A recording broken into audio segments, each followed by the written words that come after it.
अस्सलामुअलैकुम, welcome to the friends property academy. तो जी आज की इस वीडियो में हम जनरल साइंस एबिलिटी के एक इम्पॉर्टेंट टॉपिक को डिस्कस करेंगे। हम दो तरह की बीमारियों को देखेंगे। एक तो वो बीमारियां हैं जो किसी भी न्यूट्रिएंट की कमी की वजह से हो जाती हैं, न्यूट्रिएंट की डेफिशिएंसी की वजह से हो जाती हैं। दूसरी वो बीमारियां हैं जो कि वरासती बीमारियां हैं। इनके बारे में एग्जामिनर जो है वो हमेशा क्वेश्चन करता है। आप किसी भी पेपर को उठाकर देख लें, उसमें इन बीमारियों के बारे में लाजमी पूछा गया होगा कि ये बीमारी किस वजह से होती है, ये बीमारी वरासती है या किस तरह है। तो आज हम जो है हर हवाले से इस जो टॉपिक को डिस्कस करेंगे। सबसे पहले हम देखते हैं वो बीमारियां जो किसी न्यूट्रिएंट की कमी की वजह से होती हैं। मिसाल के तौर पर सबसे पहले हम देखते हैं अनीमिया। अनीमिया जो बीमारी है ये आयरन की डेफिशिएंसी की वजह से होती है। अगर आपके अपनी खुराक में आयरन नहीं ले रहे तो क्या होगा, आपकी हीमोग्लोबिन जो है वो प्रोड्यूस नहीं होगी। ठीक है, हीमोग्लोबिन का क्या काम है? हीमोग्लोबिन जो है वो आपके टिश्यू को ऑक्सीजन प्रोवाइड करते हैं। ठीक है, ऑक्सीजन के ट्रांसफ़र का काम करता है। तो ये अनीमिया बीमारी जो है वो किस वजह से होती है? वो हीमोग्लोबिन या आयरन की हमारे जिस्म में डेफिशिएंसी की वजह से ये बीमारी होती है, अनीमिया। उसके बाद हम देखते हैं ग्वाइटर। अब ग्वाइटर क्या चीज़ है? हमारी गर्दन में ना एक ग्लैंड मौजूद है जिसे हम कहते हैं थायराइड ग्लैंड। क्या कहते हैं? Thyroid gland. अब उसको हार्मोन प्रोड्यूस करने के लिए आयोडीन की ज़रूरत होती है। उसको क्या, किस चीज़ की ज़रूरत होती है? आयोडीन की। अगर हम अपनी खुराक में आयोडीन नहीं ले रहे तो क्या होगा, वो जो थायराइड ग्लैंड है उसमें स्वेलिंग हो जाएगी। तो ऐसा इस अमल को क्या कहते हैं? इस बीमारी को कहते हैं ग्वाइटर। ठीक है, ग्वाइटर में जो होता है वो ग्लैंड क्या करता है, वो जो आयोडीन है वो अब्जॉर्ब करना शुरू कर देता है और जो है वो स्वेलिंग हो जाती है। तो इस अमल को हम ग्वाइटर कहते हैं। ठीक है, तो ग्वाइटर क्या है? ये गले में एक किस्म की सोजन है। तो इसको अब तीसरी भी जो बीमारी है वो है रिकेट्स। अब ये जो बीमारी है ये विटामिन डी की डेफिशिएंसी की वजह से होती है। किसकी वजह से होती है? विटामिन डी की डेफिशिएंसी की वजह से। ये बीमारी अमूमी तौर पर बच्चों में होती है। बच्चों में जो है बच्चों की हड्डियां जो है वो सॉफ्ट हो जाती हैं। ठीक है, नरम हो जाती हैं। तो ये किसकी कमी की वजह से होती है? अगर आपकी खुराक में जो है विटामिन डी की कमी है। उसके बाद हम देखते हैं एक बीमारी स्कर्वी। स्कर्वी जो बीमारी है ये विटामिन सी की कमी की वजह से होती है। इसमें जो है अगर आप ज़्यादा जो फ्रूट और सब्ज़ियां नहीं ले रहे, मुनासिब मिकदार में फ्रूट और सब्ज़ियां नहीं खा रहे, तो ये बीमारी होती है। इसमें क्या होता है, आपके जो अंडर स्किन जो है वो ब्लीडिंग शुरू हो जाती है। तो स्कर्वी जो बीमारी है आपने याद रखना है, ये किस विटामिन की जो है कमी से होती है। अब आगे हम देखते हैं एक और बीमारी, नाइट ब्लाइंडनेस। कौन सी बीमारी? Night blindness. अब नाइट ब्लाइंड, रात का अंधापन जिसे हम कहते हैं, आपने अक्सर देखा होगा हमारे गांव देहातों में या अक्सर वैसे भी कि रात को जो है उसको नज़र नहीं आता। तो ये बीमारी जो है किस विटामिन की कमी से होती है? ये विटामिन ए की कमी की वजह से होती है। इसमें जो है अगर विटामिन ए की कमी हो तो हमारे जिस्म में जो है वो रोडोप्सिन प्रोड्यूस नहीं होता। रोडोप्सिन का क्या है? रोडोप्सिन एक पिगमेंट है जो कि नाइट विजन के लिए ज़रूरी है। अब रोडोप्सिन जो वो प्रोड्यूस नहीं होगा तो कौन सी बीमारी होगी?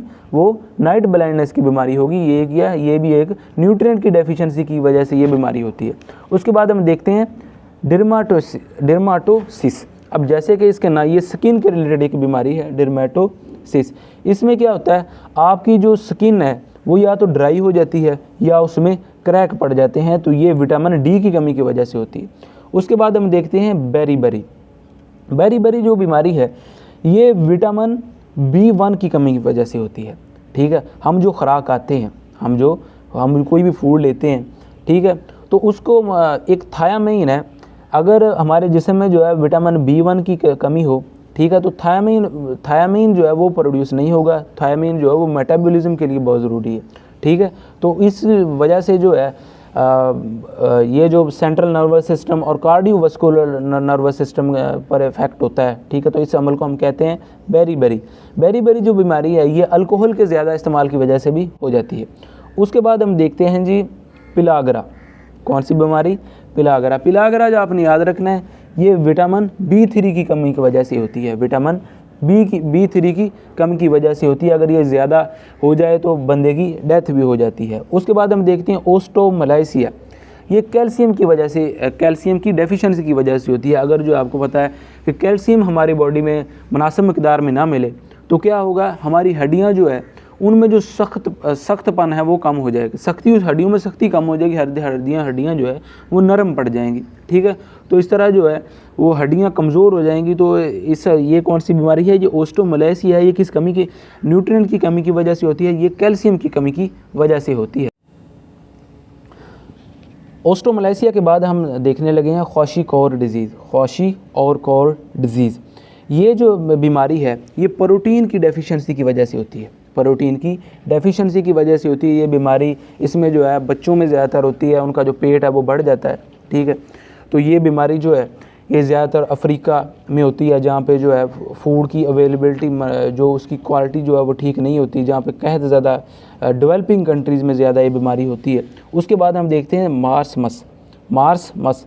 ये बीमारी जो है अगर हमारी खुराक में प्रोटीन, फैट या कार्बोहाइड्रेट ना हो तो उस वजह से ये बीमारी होती है। ये बीमारी भी जो है ये डेवलपिंग कंट्रीज़ है उसमें ये आम है। उसके बाद हम देखते हैं वो बीमारियाँ जो विरासती बीमारियाँ हैं, जो कि किसी हमारी फूड में जो है किसी न्यूट्रिएंट की कमी की वजह से नहीं होती बल्कि जो है विरासती बीमारियां होती हैं जो आपको अपने फादर या वालिदैन की तरफ से मिलती हैं। सबसे पहले हम देखते हैं हीमोफीलिया।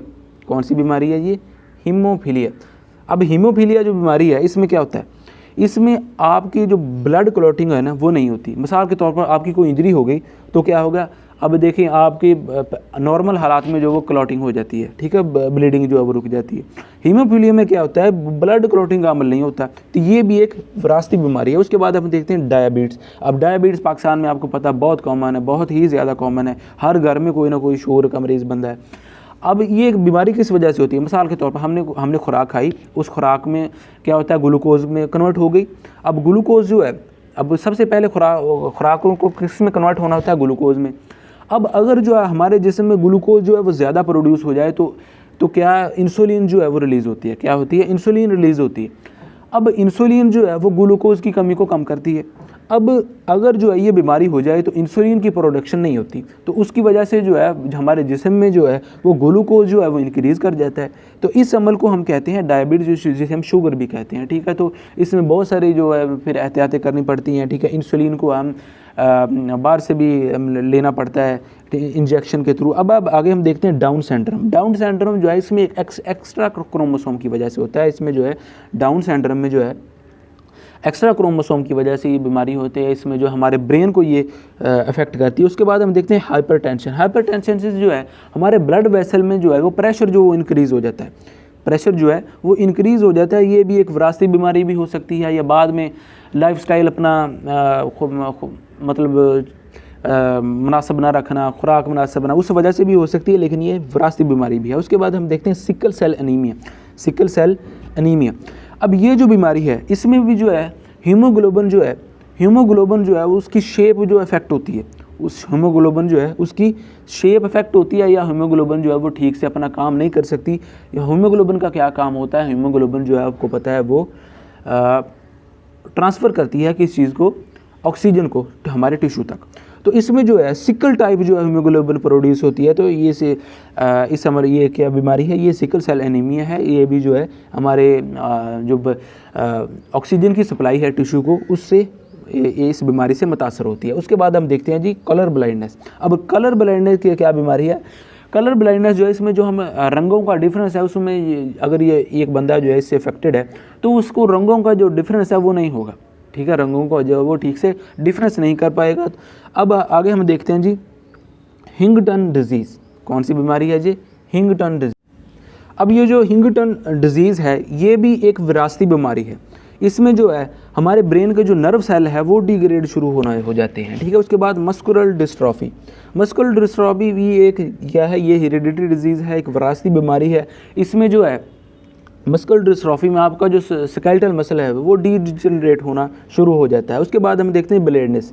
अब ब्लेडनेस जो है ये भी एक विरासती बीमारी है। मिसाल का आप देखें कि अगर कोई गंजा है ना तो उसका जो बेटे हैं वो भी 25-30 की साल की उम्र तक पहुँचते ना वो अमूमी तौर पर वो गंजे हो गए। तो ये ब्लेडनेस जो है ये भी एक विरासती बीमारी है। आप अक्सर आप चेक करें आपके इर्द गिर्द जो लोग हैं अगर जो है उनमें ऐसा पैटर्न मौजूद है कि उनके जो बाल है वो गिरते हैं। तो आप देखेंगे कि उनके बच्चों में भी जो है वो अमूमी तौर पर उनके बच्चों में भी जो है वो बाल गिरेंगे। उनके बच्चे भी जो है 25-30 साल की उम्र में या 22 से आगे उनके बाल जो है वो गिरना शुरू हो जाएंगे।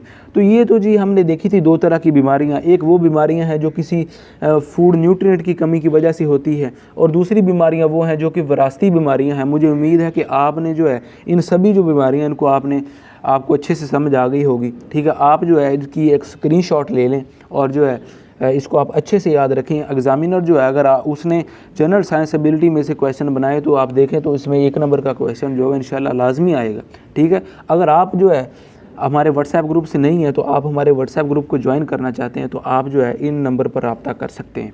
ठीक है, तब तक कल एक नई वीडियो के साथ मिलेंगे, तब तक इजाज़त दीजिएगा। अल्लाह हाफ़िज़।